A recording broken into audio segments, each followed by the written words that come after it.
एक संगीत का कार्यक्रम हुआ वैकुंठ में, बड़े बड़े संगीतज्ञ आए मंच पर, सब देवता भी बैठे थे। अब नारद जी का इतना अधिकार है कि नारद जी सब देवताओं से आगे निकल करके और भगवान की शेष शैया से कमर लगा के बैठते हैं, ठाकुर जी को प्रणाम करके। जैसे किसी का बहुत अधिकार होता है, गुरुजनों के बहुत समीप रहता है, ऐसे ही नारद जी सीधे जाते हैं और ठाकुर जी को प्रणाम करके शेष शैया से कमर लगा के बैठते हैं ठाकुर जी के चरणों के पास। भगवान पौड़े थे, नारद जी प्रणाम करके बैठ गए। हा हा हु गंधर्व गा रहे थे, नारद जी आंख बंद करके सुन रहे थे स्वरों को। ठाकुर जी नारद जी को देख रहे थे। नारद जी को देखते देखते भगवान को एक आनंद लीला सूझने लगी, अंदर मन में भाव आने लगा। बोले सब गाते हैं, कभी नारद गाता हुआ नहीं दिखा मुझे, क्या करें, नारद के पास बेचारे के पास कंठ नहीं है ना, गा नहीं सकता। तो भगवान ने एक लीला करी, अपने पैर के अंगूठे से नारद जी के चोटी घुमाने लगे गोल गोल। वहीं बैठे थे नारद जी। नारद जी पीछे मुड़े, जी जय जय आज्ञा। भगवान बोले इधर आओ। नारद जी पास गए। ठाकुर जी बोले तुम यहां क्या कर रहे हो? संगीत का कार्यक्रम हो रहा है, वैकुंठ में चल रहा है, सब लोग सुन रहे हैं, तो मैं भी सुनने आया हूं। भगवान बोले वो बात तो ठीक है, पर संगीत तो उसको सुनना चाहिए ना जिसको संगीत थोड़ा बहुत आता हो। तुमको सारे गामा पा धा नी सा भी नहीं आता, फिर यहां क्यों बैठे हो? चलो जाओ भजन करो अपना, निकलो यहां से। नारद जी बोले भगवान ऐसा अपमान तो मत करो। बोले नहीं नहीं नहीं, नहीं जाओ, जिसको संगीत का ज्ञान ही नहीं है उसको यहां आना ही नहीं चाहिए, चलो जाओ यहां से। और यहां बैठना है संगीत सीख के आओ पहले।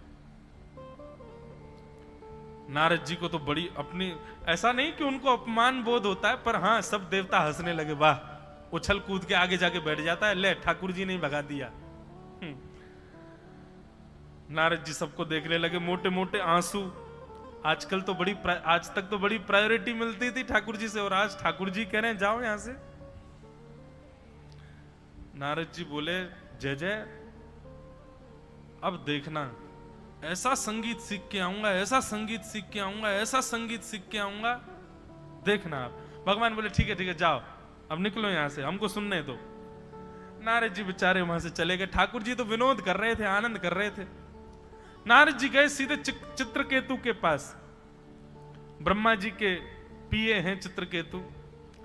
चित्रकेतु के पास जाकर के नारद जी बोले इस ब्रह्मांड में सबसे बड़ा संगीत का उद्गाता कौन है? सबसे बड़ा संगीत का ज्ञानी कौन है? उसका पता बताओ, मैं सीखने जाऊंगा। चित्रकेतु ने नेत्र बंद करके देखा, कहा, बोले हिमालय पर्वत के ऊपर चोटी पर एक वृक्ष है, जहां पर भयानक भीषण सर्दी पड़ती है, वहां उस वृक्ष के ऊपर एक उल्लू बैठा है, वो उल्लू संगीत का सबसे बड़ा ज्ञानी है, जाइए। नारद जी महाराज हिमालय पर आ गए। उल्लूखल उल्लू के पास बैठे, बोले गुरुदेव हमको संगीत सिखाओ।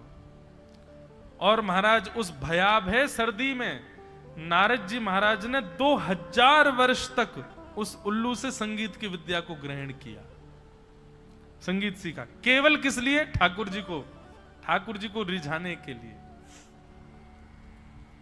2000 वर्ष तक संगीत सीखा।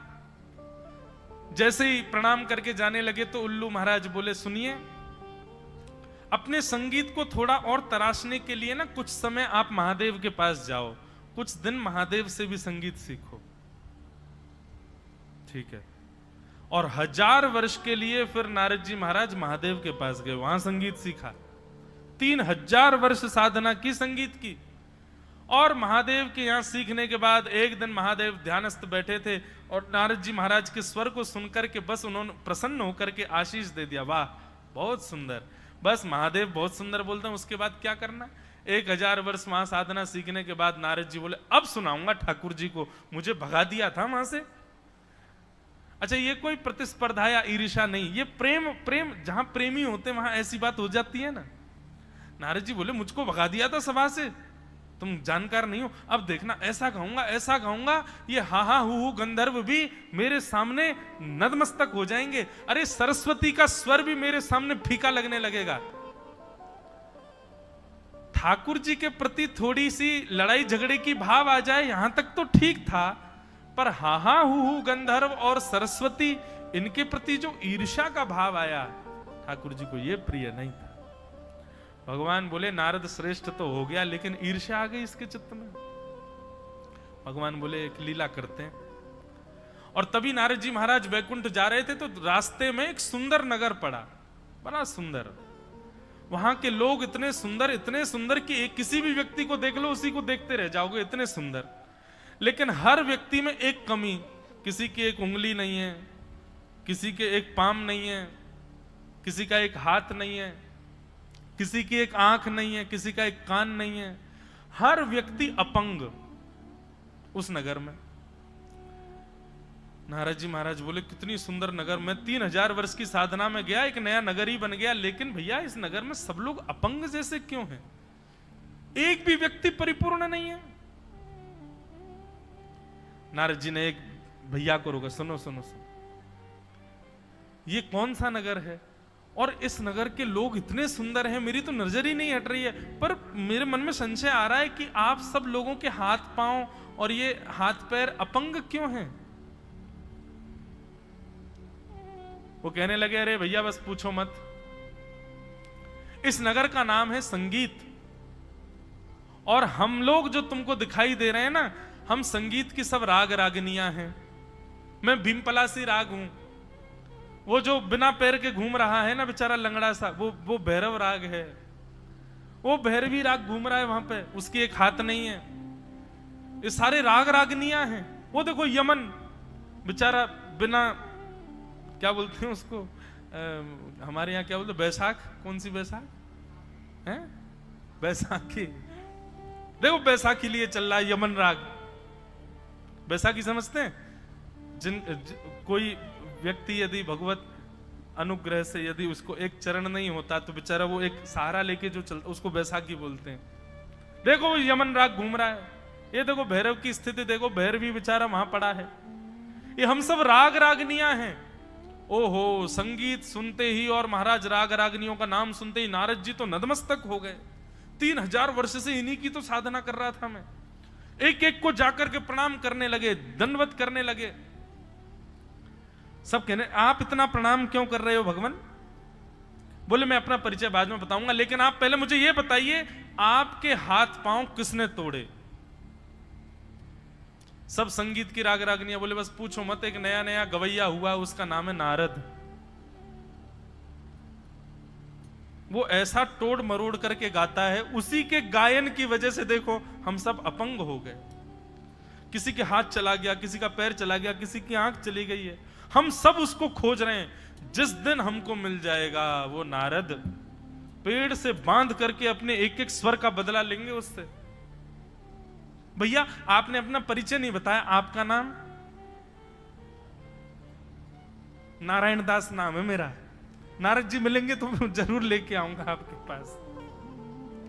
नारद जी भागे वहां से, और जो मान चित्त में उत्पन्न हुआ था कि मैं हाँ वो गंधर्व और सरस्वती को हराऊंगा, वो मान नष्ट हो गया।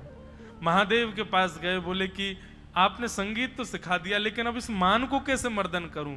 बोले मान का मर्दन करने का एक ही उपाय है, जिसके प्रति ईर्ष्या प्रकट हुई है उसी के चरणाश्रित हो जाओ।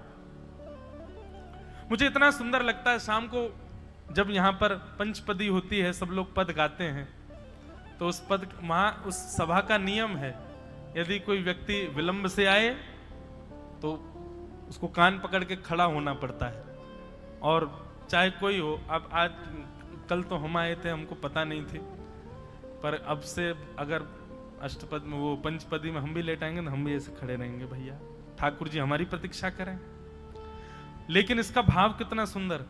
और ऐसा नहीं कि अपनी जगह से खड़े होके, माताएं तो अपनी जगह से ही रहती हैं, पर भाई लोगों को तो सबके सामने आना पड़ता, वहां खड़े होके कान पकड़ो। मान रहित होने का कितना सुंदर उपाय है। महाराज जी ये नियम तो हमको लग रहा है कथाओं में भी लागू करवाना चाहिए। जो कथा में 3 बजे, मतलब 3 बजे के बाद आवे, व्यासपीठ के बाद जो कथा में आए, खड़े हो जाओ, पहले कान पकड़े खड़े रहो तुम। ऐसा नियम हर कथा में होना चाहिए। कितनी जल्दी मान रहित हो जाएंगे लोग, कितना सुंदर। हमारे एक पंडित जी महाराज जी कल वो आए नहीं, क्योंकि जब ये कान पकड़ने वाला विषय मुझे पता चला तो हमने 2-3 पंडित जी मैंने जाओ कान पकड़ो। एक पंडित जी डर के मारे आए नहीं कि मेरे को कान पकड़ना पड़ेगा। मैंने कहा आप आए नहीं? बोले कल से महाराज जी पंचपदी प्रारंभ होगी उससे पहले ही पहुंच जाऊंगा मैं। मैंने कहा उसका एक और नियम है, पद प्रारंभ होने से पहले पहुंच जाओगे तो भी कान पकड़ना पड़ेगा कि पहले क्यों आए। मैंने कहा पद का स्वर शुरू हो तभी पहुंचना है। तो बोले ये तो बड़ी विडंबना, फिर क्या करें? मैंने वहीं डोलते रहो, जैसे पद गाने शुरू हो बैठ जाओ। लेकिन वो कितना अच्छा प्रारूप है उसका। ऐसे हर मंदिर में, हर सभा में, हर सत्संग में, मंदिर में तो नहीं, दर्शन में तो नहीं, वहां तो खुला है कभी भी आओ, पर सत्संग में ये नियम होना चाहिए। अगर व्यासपीठ पर आने वाले व्यास या कीर्तन गाने वाले कीर्तनकार के बाद आप आते हो, आपको क्षमा ठाकुर जी से मांगनी चाहिए। आप विचार करो, कभी भी पदावली होती है, कहीं भी कीर्तन होता है, संकीर्तन होता है, ठाकुर जी पहले आके बैठते हैं। सबसे पहले कथा में आने वाले श्रोता कौन है? ठाकुर जी। सबसे पहले ठाकुर जी आते हैं और सबसे विलंब से हम लोग आते हैं।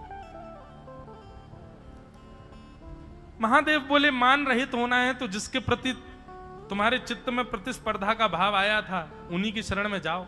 नारद जी महाराज हा हा हु गंधर्व के पास गए, बोले मुझे क्षमा कर दो, मैंने अपने आप को आपसे ज्यादा श्रेष्ठ मान लिया, अब आप ही संगीत सिखाओ।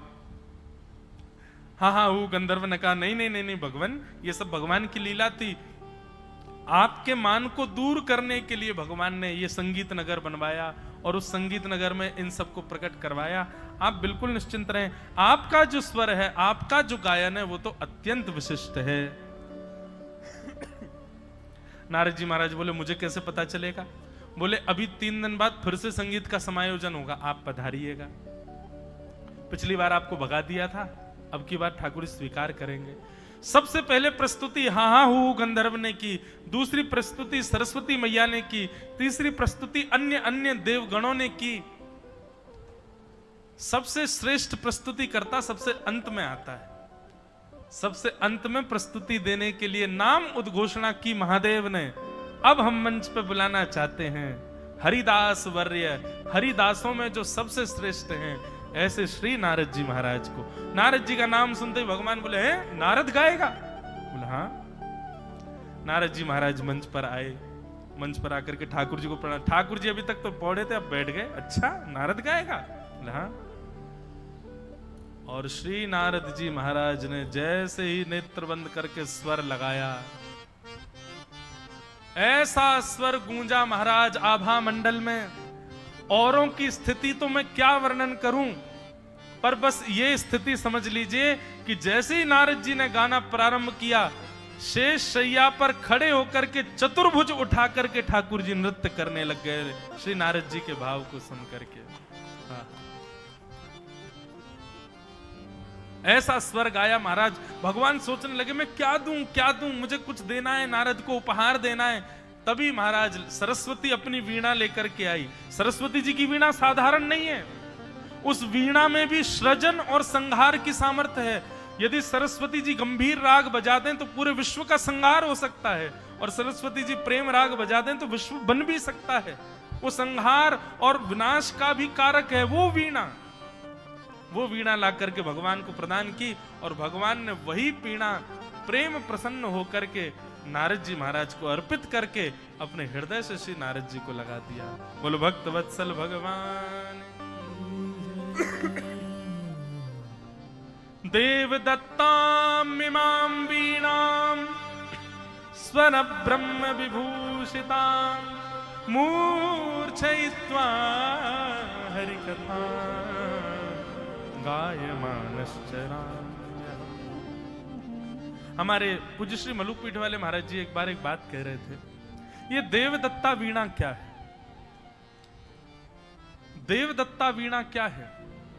ठाकुर जी के प्रति प्रकट होने वाला, ठाकुर जी को रिझाने के लिए प्रकट होने वाला चित्त में जो भाव है वही देवदत्त वीणा है। जब तक आप संसार के रंजन के भाव से चित्त में भाव प्रकट कर रहे हो, तब तक नहीं। जिस दिन ऐसा भाव आ जाए कि मुझे ठाकुर जी को प्रसन्न करना है अपनी इस भाव से, इस कला से, इस स्वभाव से, वही आपकी देवदत्त वीणा है। वो ठाकुर जी के द्वारा दिया गया ही भाव है। ठाकुर जी आपसे वो सेवा लेना चाहते हैं, इसीलिए आपके चित्त में ये भाव आ रहा है। नारद जी महाराज बोले ये देवदत्ता वीणा है, इससे मैं ठाकुर जी को रिझाने के लिए सुंदर स्वर प्रकट करता हूं, गाता हूं, आनंद करता हूं। और श्री नारद जी महाराज ने वेद व्यास जी से कहा, भगवान ये मेरे पूर्व जन्म की कथा का प्रभाव मैंने आपको बताया। समाधि लगा करके नाम जप से प्रेम करके मैं ठाकुर जी का इतना प्रिय बन सकता हूं, तो आप एक दिव्य ग्रंथ की रचना क्यों नहीं कर पाएंगे? आप समाधि लगाओ। और श्री वेद व्यास जी महाराज समाधिस्थ हुए। समाधि लगा करके श्री वेद व्यास जी महाराज ने ठाकुर जी के मधुर प्रेममय लीलाओं का चिंतन किया। और लीलाओं का चिंतन करने के बाद जब नेत्र खोल करके देखा तो सामने एक सुंदर संहिता तैयार हो गई। उसी ही संहिता का नाम क्या है? श्रीमद् भागवत महापुराण। बोलो भागवत महापुराण की जय। सम्यक हितम यासा संहिता, जो सबका हित करे वो है संहिता। ऐसी सुंदर संहिता का तैयार निर्माण किया। किस भाव से किया? भक्ति योगे न मनसी सम्यक प्रणिहिते मले अपश्यत पुरुषम पूर्वम माया च तदपाश्रयाम अनर्थोपशमं साक्षात् भक्ति योगमदोक्षजे लोकस्य जानतो विद्वान् चक्रे सात्वत संहिता। एक सात्वत संहिता का तैयार निर्माण किया जिसका नाम श्रीमद् भागवत हुआ। लोकस्य जानतो विद्वांस, लोक हित के लिए। और लोक हित किसमें है? लोक हित इसी में है कि लोक और इस लोक में रहने वाले समस्त प्राणी ठाकुर जी से प्रेम करें, ठाकुर जी के प्रति श्रद्धा, ठाकुर जी के प्रति आस्था, ये तो सबकी प्रकट हो जाती है। परंतु लोक हित इसी में है कि आप ठाकुर जी को प्रिय दृष्टि से देखो और उनके प्रति प्रेम भाव रखो। ऐसा प्रेम भाव आप सबके और मेरे चित्त में प्रकट हो, इसी के लिए वेद व्यास जी ने श्रीमद् भागवत की रचना की। अब भागवत की रचना के पश्चात वेद व्यास जी ने मन में विचार किया, घर घर में जन जन तक इसको कैसे पहुंचाया जाए। तब उन्होंने अपने ही पुत्र श्री सुखदेव जी का स्मरण किया, जो कि हिमालय पर जाकर के भजन कर रहे थे। बालकों के द्वारा वेणु गीत का एक श्लोक याद करवा करके भेज दिया। उस वेणु गीत के श्लोक को सुनकर के श्री सुखदेव जी महाराज अत्यंत व्याकुल हो गए ठाकुर जी की प्राप्ति के लिए।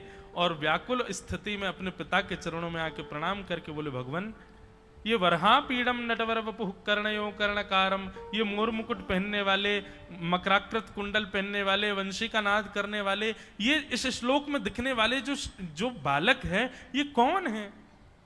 ये परब्रह्म है। और ये अगर ये परब्रह्म है तो फिर अपनी ब्रह्मता का त्याग करके इतने बालकों जैसी हरकत कैसे कर रहा है? ये अपनी प्रभुता भूल करके इस प्रकार ब्रजमंडल में, वृंदावन में लीला कर रहा है। ठाकुर पिताजी, मुझे इनके बारे में जानना है, कृपा करके मुझे इनका विस्तार से वर्णन सुनाओ। तब वेद व्यास जी महाराज ने अपने पुत्र श्री सुखदेव जी महाराज को, ऐसा भाव आता है परीक्षा के लिए उनको जनक जी के यहाँ भेजा गया, आदि आदि क्रम हुए। सामान्य कथाओं में इनका खूब विस्तार किया, इसलिए यहाँ उन कथाओं का विस्तार करें जो सामान्य कथाओं में नहीं कर पाते।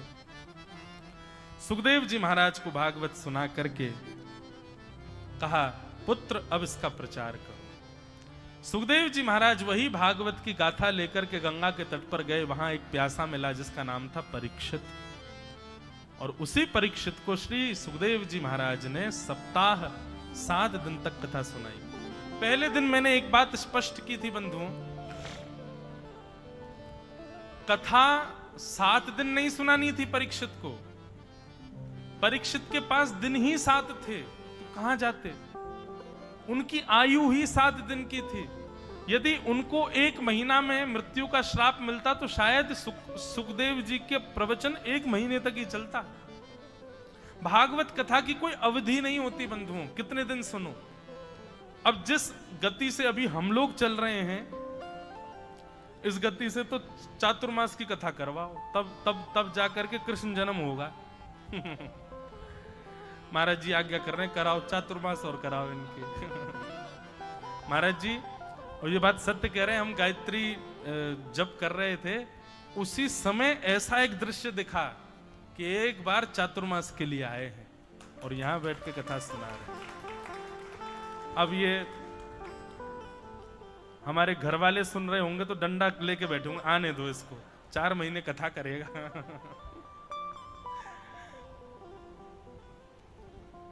अब क्या बताएं, हम संसार की निवृत्ति की बात बताते हैं, लेकिन हैं तो हम भी गृहस्थी। लेकिन कभी योग बने, ठाकुर जी कृपा करें, सही में कितना आनंद आवेगा। यहां पर मुझे और भी तो सुख मिलता है ना। हमारे मुकुंद काका जी के श्री, मैंने तो आपसे कहा मुझे रोज एक अभंग सुनाएंगे, उसकी हिंदी व्याख्या भी सुनाएंगे, तो आप एक अभंग भी सुनाते। आज इतना सुंदर एक गोपी का विरह भाव सुना रहे थे अभंग में। अब अभंग तो हमको याद होगा नहीं, लेकिन हाँ चातुर्मास जब होगा तब तो यहाँ पे हमको मराठी भी याद हो ही जाएगी, और फिर अभंग भी एक आध दिन तो अभी मैं सुना ही दूंगा, 2-4 दिन में एक अभंग तो गाऊंगा। बहुत आनंद, बहुत सुख मिलता है। महाराष्ट्र के भक्तों की चर्चा सुन के एक अलग अनुभूति मिलती है। यहाँ के जैसा प्रेम और दैन्य सब जगह के भक्तों में देखने को नहीं मिलता। एक प्रकार से मैं कोई तुलना नहीं कर रहा हूं, पर हां, यदि मेरे स्तर से देखो, मुझसे कहो, मुझे जबकि इतने ज्यादा चरित्र यहाँ के वैष्णवों के पता भी नहीं है, पर जिनके भी पता है अद्भुत हैं, अतुलनीय हैं। दैन्य और प्रेम की एक अद्भुत पराकाष्ठा है महाराष्ट्र के भक्त चरित्रों में। तो कभी चातुर्मास भी करेंगे और 4 महीना कथा सुनाएंगे और 4 महीना तक खूब उपासना साधना करेंगे, गंगा जी में खूब डुबकियां लगाएंगे, आनंद करेंगे। और चातुर्मास का समय भी श्रावण के आसपास ही आता है, तो उस समय तो यहाँ और सुंदरता, हरियाली चारों तरफ, ऊपर से मेघ गरजेंगे, बरसेंगे, और महाराज गोदावरी जी भी अपने पूर्ण चरम पर बहेंगी। पता ही नहीं चलेगा कब कहां डूब रहे हैं, पाम ही नहीं पाएंगे, उठा उठा फेंकेंगे एक दूसरे को, खूब आनंद भी होता है। तो कभी योग बने, व्यासपीठ से निकली बात, तो कभी ना कभी तो ये भी क्रम बनेगा। तो श्री सुखदेव जी महाराज ने परीक्षित को इसलिए 7 दिन में कथा सुनाई क्योंकि परीक्षित को 7 दिन में मरने का श्राप था। बाकी वो इस भाव से नहीं गए थे कि 7 ही दिन सुनानी है, जब तक इसकी अंतिम श्वास नहीं आएगी तब तक कथा श्रवण कराएंगे।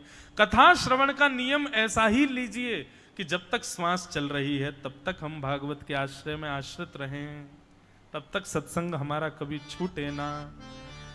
अब यहां प्रश्न किया महाराज, ये परीक्षित कौन है, इनके बारे में हमें बताओ, इनको 7 दिन में मरने का श्राप क्यों लगा। श्री सुखदेव जी महाराज बोले, अब यहां से महाभारत का प्रसंग प्रारंभ होगा। यदा मृधे गौरव संजयानाम वीर स्वथो वीर गतिम गतेषु व्रकोदरा विक्त गदा विमर्श भ्रगनोरुदंडे धृतराष्ट्रपुत्रे। अब यहां से महाभारत का प्रसंग प्रारंभ होगा। हम प्रारंभ तो कर देंगे, लेकिन फिर 1 घंटा लगेगा उसके विश्रांति में। आज का नियम थोड़ा सा सुन लें। अभी कथा 6 बजे, अभी हम पद गाएंगे, वृंदावन रसामृत आप सबको प्रति प्राप्त है। उसके पश्चात 7 बजे से 8 बजे तक यहाँ पर पंचपदी होगी जो नित्य होती है। 8 बजे के बाद आप सब लोग प्रसादी पा लीजिएगा।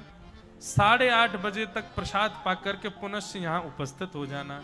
हमारे श्री गिरधर लाल जी विराजमान होंगे। और फिर अभी कुछ मन में तो आया नहीं है कि क्या उत्सव करेंगे, जो मन में आता जाएगा, होली भी कर देंगे, डोल भी कर देंगे, नंदोत्सव भी कर देंगे, सारे उत्सव आज ठाकुर जी के यहाँ करेंगे। और उत्सव करने का कारण अब यहाँ होते रहेंगे, 2-4 दिन बाद, 5 दिन बाद फिर एक उत्सव करेंगे। ठाकुर जी भी 1 महीना यही है, हम भी यही है, कहाँ जा रहे हैं, तो यही उत्सव करेंगे, आनंद लेंगे ठाकुर जी का। बंधुओं, ये जो पद आपको प्रति प्राप्त हुई है 15 अप्रैल 2023 को, महाराज जी ये पद की विशेषता ये है कि अभी वृंदावन में खूब वैष्णव इसको गाते हैं, लगभग वृंदावन आने वाले हर वैष्णव इसका पाठ करते हैं। और ये एक वर्ष पूर्व गांधी धाम में हमारी वृंदावन रसामृत के विषय पर 4 दिन की चर्चा थी। और उस 4 दिन की चर्चा में महाराज जी बस कथा में मंच पर जाने से पहले मन में भाव आया कि कुछ हमारे वृंदावन के 7 प्रमुख निधि हैं, 7 निधियां हैं वृंदावन में, उन 7 निधियों को केंद्र में लेकर के कुछ लिखना चाहिए। और तब बस ठाकुर जी हमारे लाल जी की कृपा से इस पद की रचना हुई। और इसकी पदना रचना हुई, फिर तो खूब गाया लोग, अब आज भी खूब वृंदावन में गाते हैं। और हम अपनी हर कथा के हर दिन विश्राम में इस पद को ही गा करके कथा विश्राम करते हैं। अभी यहाँ 4 दिन से नहीं गा रहा था तो अटपटा भी लग रहा था, क्योंकि हर कथा का विश्राम इसी पद से ही होता है। पर आज इसको 1 वर्ष हुआ है। श्री दत्तात्रेय प्रभु कृपा करेंगे और महाराज जी अनुग्रह करेंगे, गोदावरी जी कृपा करेंगी, हमारे वेद पुराण के सब निष्णात विद्वान यहाँ कृपा करेंगे, तो निश्चित ही ऐसे पद हमारे लाल जी और अनुग्रह करके देते रहेंगे, उससे सबका कल्याण होगा। थोड़ा सा जानकारी दें। सप्तनिधि महाराज जी वज्रनाभ भगवान के परपौत्र ठाकुर जी के लीला गमन के बाद जब वृंदावन गए, भगवान की 16,100 पटरानियों को लेकर के, ठाकुर जी तो लीला पूरी करके चले गए, 8 पटरानियां संग चली गई, 16,100 रानियों को लेकर वज्रनाभ आए वृंदावन। वृंदावन में कोई नहीं था, उजड़ा हुआ वृंदावन था। वज्रनाभ अपनी माताओं को दुखी व्यथित देख नहीं पाते थे, तब उन्होंने सांडिल्य मुनि से आज्ञा ली। और आज्ञा लेकर के कहीं कहीं ऐसा बताते हैं कि कंस के कारागृह में, जिस कारागृह पर भगवान का अवतरण हुआ था और जिस शिला पर ठाकुर जी प्रकट हुए, उसी शिला से वज्रनाभ ने ठाकुर जी के विग्रहों का निर्माण कराया। कालांतर में कलयुग में फिर वही स्वरूप, 3 स्वरूप ठाकुर जी के भूमिगत हो गए, पृथ्वी में चले गए।